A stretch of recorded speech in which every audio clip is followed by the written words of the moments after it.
Once again, welcome to the session that we are continuously organizing so that we will be able to educate you. Well, this is Ask Me Anything About Diabetes with me, Dr. Aniket Banvi. Well, once again, we have set of people who have asked us n numerous amount of questions regarding diabetes management and how we can help them in managing diabetes. And the questions are very interesting, and I'll read them one by one. But before that, what we will understand is that the rise in not just diabetes in India, but many other health crises also. Now, these health crises are absolutely the reason is because of our own decisions, our own way of living the life.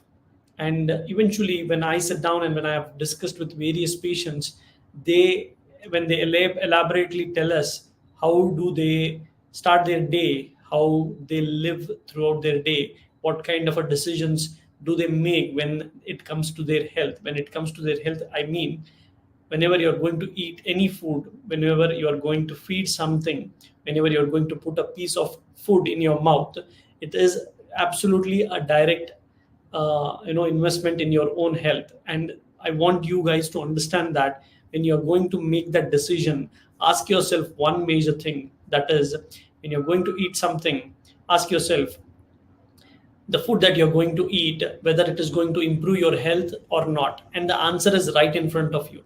You don't need a doctor, you don't need anyone to help you in understanding whether it is good or bad. You definitely know how is it going to benefit you. Now, that is the number one thing. The number second thing that most people need to understand is that being physically active is much more underrated. And in today's time and scenario, India is said to be the capital of diabetes, but also obesity is also rising exponentially, and the number of people who are obese is also leading to so many complications. Now, make sure that you want to understand whether you are obese, you are overweight, what category are you in. Check your BMI, that is body mass index. You will understand if you are in the bracket of somewhere between 18 to 25, then you are said to be healthy, and above 25 you're said to be overweight, and above 30 you are said to be grade 1 obesity. So make sure that you try to get into that bracket of healthy that we call. But in spite of that, if you're in that still bracket, there might be chances of you having a health crisis. There is no hard and fast rule that if you are in between that bracket and it will be absolutely fine, but it isn't just an border, it is just an baseline to understand whether you are in the direction of keeping yourself healthy or not. That is the fundamental. Now, let me discuss about the questions that have been thrown or that has been asked to us. Now, the person asks, I am a diabetic and I find it hard to sleep. How to improve my sleep? Now, this is very, very commonly said in many diabetics, and there are multiple reasons to that. Well, one of the very specific reasons that I would be pointing out today would be about deficiency in vitamin D. Many diabetics, not just diabetics, but 80% of Indians suffer from vitamin D deficiency. And when there is a deficiency in your life, when there is a lack of any nutrient, any vitamin levels in your body, the body cannot process or produce the required amount of any material that is needed to body to process. Let me detailedly explain to you. Now, vitamin D is very beneficial, or there is a role of vitamin D in production of a hormone called as melatonin. This helps in production of the sleep hormone. That melatonin is called as sleep hormone. Now, if you have a deficiency of vitamin D, then how would you expect your body to produce a normal amount of sleep hormone, which is melatonin in your body? Well, it is not going to happen. So sleep disturbance, and also, unfortunately, let me address it here, that India is the second sleep deprived country in the world. That is, the amount of stressful and the people are not able to sleep is exponentially rising, and in that manner, we are the largest country, the second largest country who is suffering from this. So deficiencies should be corrected, micro deficiencies, specifically vitamin D. But apart from that, all the vitamins and minerals are very essential for you to function your body very normally. So check your levels. If you're if you're a diabetic and if you're having a sleep problem, do check your vitamin D if there is a deficiency. If there is a deficiency, correct it, and you will be able to help yourself go to sleep. That is one thing. Now, apart from that, many people who have good enough amount of melatonin, the sleep hormones, still not are able to sleep. Now, the reason might be multiple. Well, if you are absolutely stressed, then you will be not able to sleep, because when you are sleeping, you think how was your day, how was your night, or what will you do tomorrow. All those things start coming in. When that comes in, what happens is that you are having a constant bombardment of various thoughts, and these thoughts might elevate you or aggravate you and increase a system in your body called as a sympathetic nervous system. When this system is activated, what happens is that you are in a flight and fright mode. This also we call it as a stress mode, where you are absolutely hyper, and this is a system which should be deactivated while you are sleeping. And to do that, there are multiple things that you can do.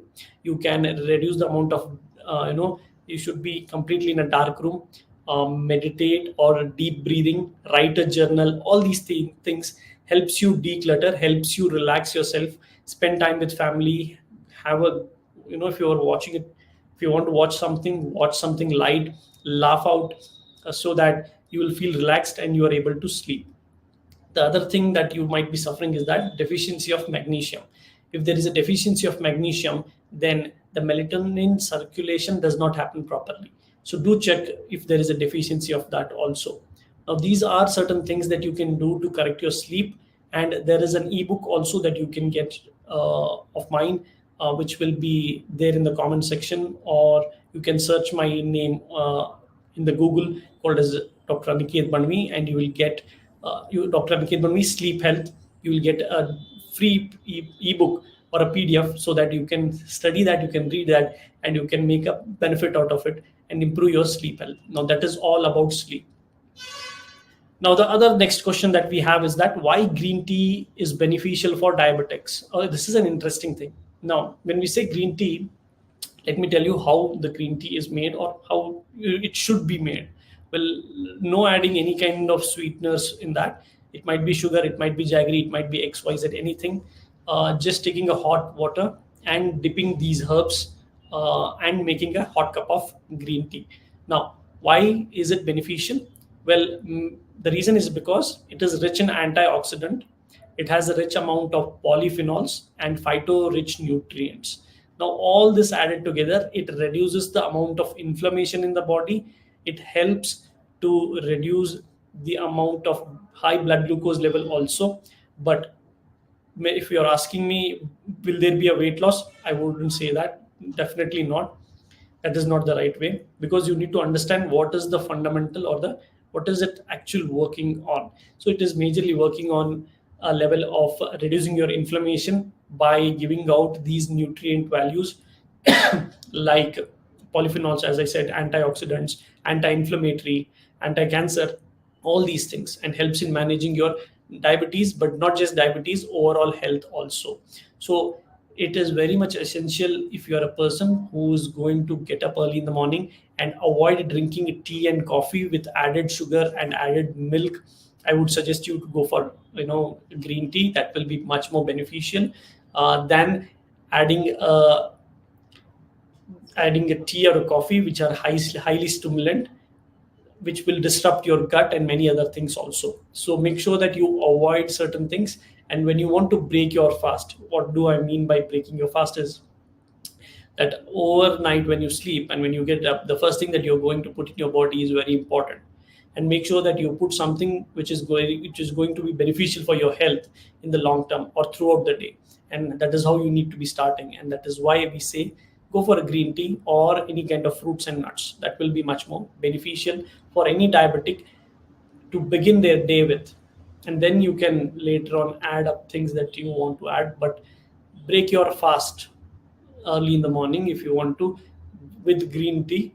Then if how do you break your the actual main major breakfast with fruits and nuts and seeds? That will be a much more you know right approach, because it is high in fiber, it has a good fats, and also rich in antioxidants and many other beneficial aspects to it, and that helps in managing your diabetes also. So these are the things that you need to keep in your mind while you are taking care of your health, while you are going to manage your diabetes in the long term. And with that, what we'll do is that we will be coming up on the next Wednesday as well. Make sure that you write down the questions that you have in the comment section so that we can get them and we can answer them like this once again when you hear them. Um, with that, I'll take a leave and see you on the next live.